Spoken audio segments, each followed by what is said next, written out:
Hi, welcome to the Gamesplainer. I'm Jeff the Gamesplainer and today I'm gamesplaining my village. If you watched the other video, you will have seen all of the rules and the basic gameplay of the game. I haven't gone into the iconography, so you may get a bit more of that as we go through a gamesplay. So I've set this up for two players, yellow and blue. Yellow is the start player, so he only has 1 money. Blue will have 2 money to start with. This is a two-player game, which means each player will get 2 chances at drawing from the dice pool before we roll them again. In a 3 or 4 player game, each player only takes 1 pair of dice from the dice pool. So let's begin. We start by adding a point to the hand of the first player. Then we roll. I find it easiest to actually line up the dice in numerical order so you can actually see what's there. It's really hard to get your head around this if you don't put them in order. So player 1 is going to start by actually taking the 12, and he will claim this council chamber card. That costs him 2 time.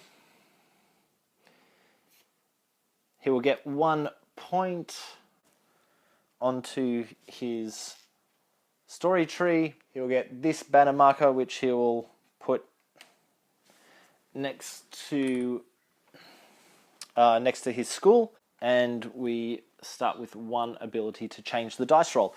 Now it's Blue's turn.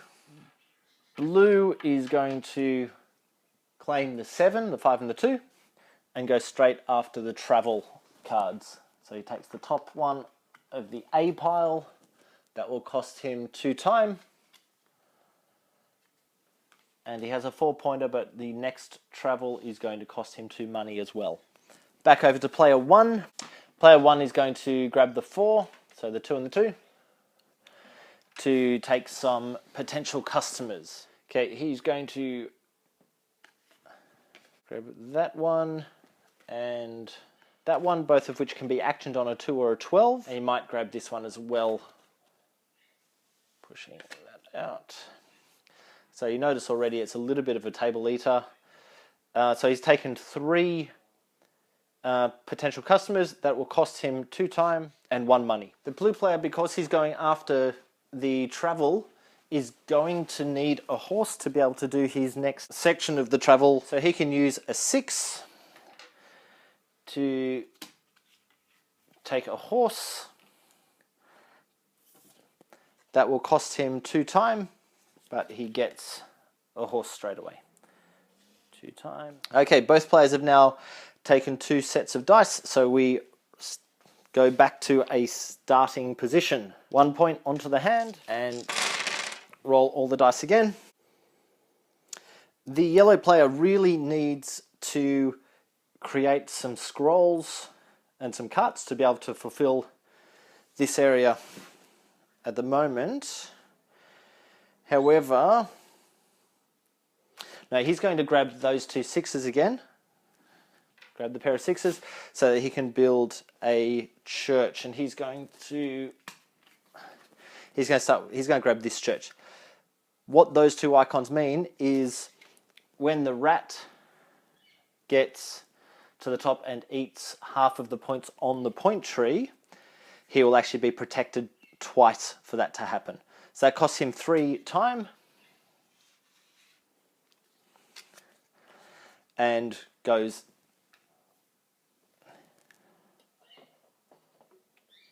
into the church location, just there.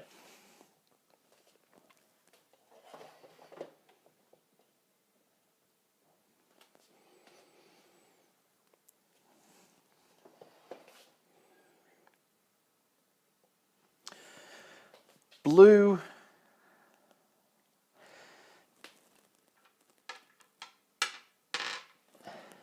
will now claim the 7 to go for another journey,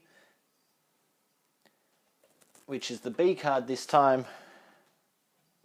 It's going to cost him 2 time and a horse. So there's his horse he's just used. The 2 time, 1, 2, and he has to pay 2 money because of the A trip. So there's the 2 money being paid out as well. For him to continue his journey, he's going to need to pay 2 beer barrels to get past that particular location.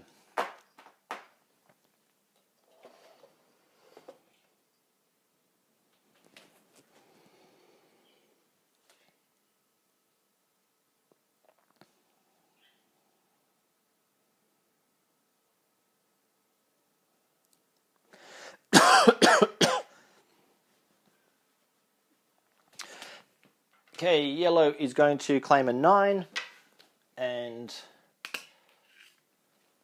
start creating scrolls. It'll cost him 2 time. 1, 2. He's just crossed the bridge. I'll come back to that in a second. That also creates 1 scroll on the card.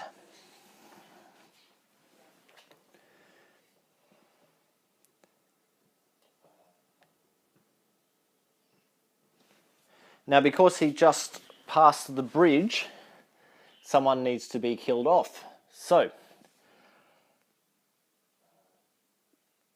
he's not going to travel, so for the moment he's going to kill off that particular worker.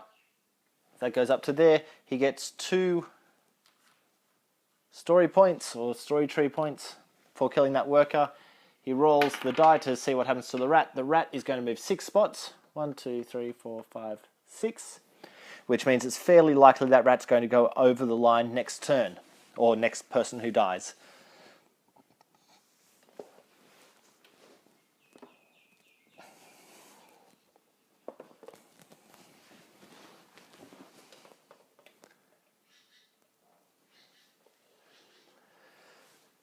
Okay, next up, I think that with the 8, that's probably the best thing for him to grab, so he's going to take the 8. This is blue player. And he's going to need to be producing beer, so he might as well grab the beer barrel that costs him 2 time, but it comes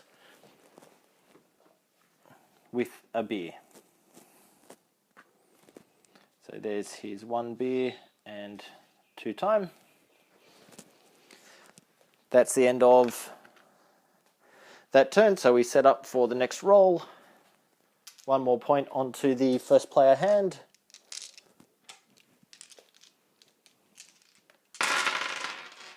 There's our roll.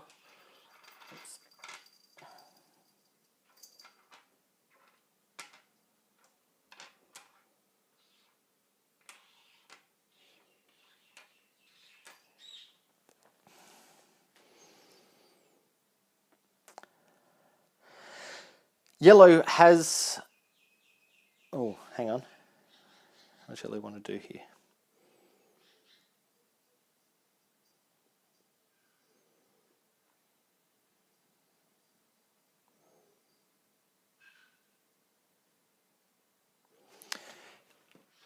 Yellow is going to claim the 3 and the 6 to make a 9, which allows him to create 1 more scroll. That will cost him 1 time.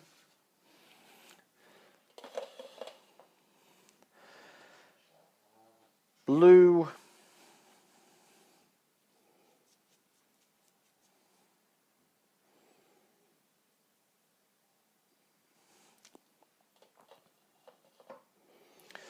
is really close to losing someone, so he's going to claim 3 dice, or the 3, to be able to train up a new family member at the school. There's no time cost on that, but he can see that his time's running out fairly quickly.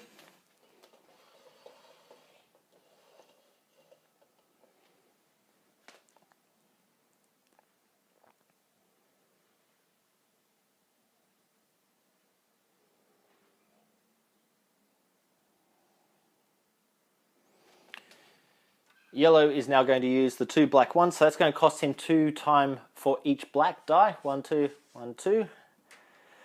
And with that 2, he will firstly create someone in the school.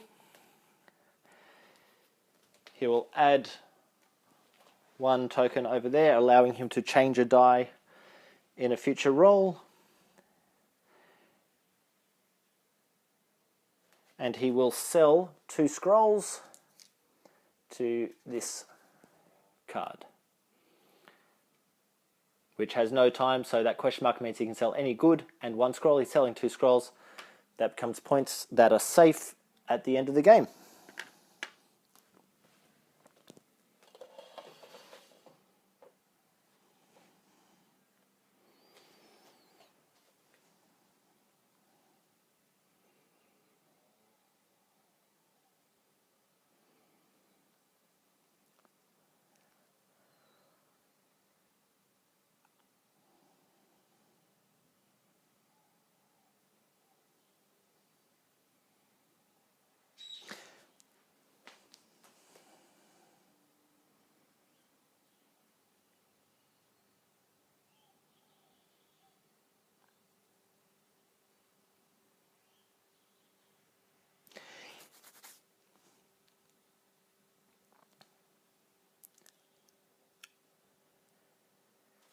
Okay, blue's going to use the 6.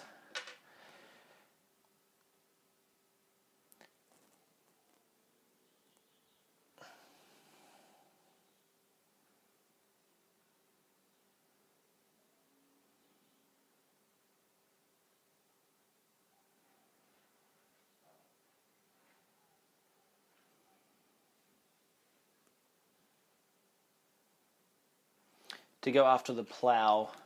So that will cost him 2 time.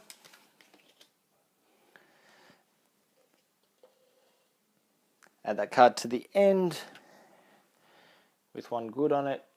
Spend your 2 time, which passed the bridge. So that gets the Grim Reaper on there. So he's going to have to kill off one of his guys now. That goes back there. He's going to kill off his councilman.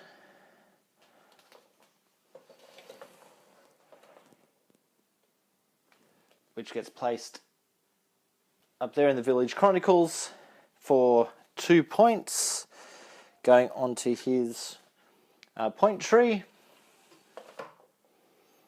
2 points on his point tree. Story. Take again. 2 points on his story tree.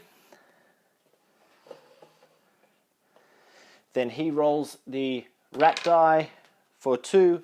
Which pushes the rat onto that spot where he's now going to eat up half of the points on the story trees. Now the yellow player, well, he has 3 points on the story tree, so he should lose 1 of those points. He also has this church, so he will put a marker on the first of those spots on his church, which protects those points from the rat. He'll only be able to do that 1 more time in the game.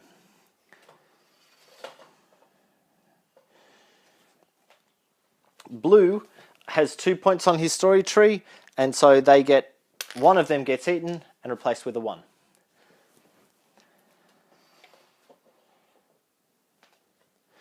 The rat now goes back to his starting position to do it all over again. I think that's as good a place as any to stop the game. I think you've got a good enough feel of how the game runs and how it flows. I hope this helps you get my village to the table.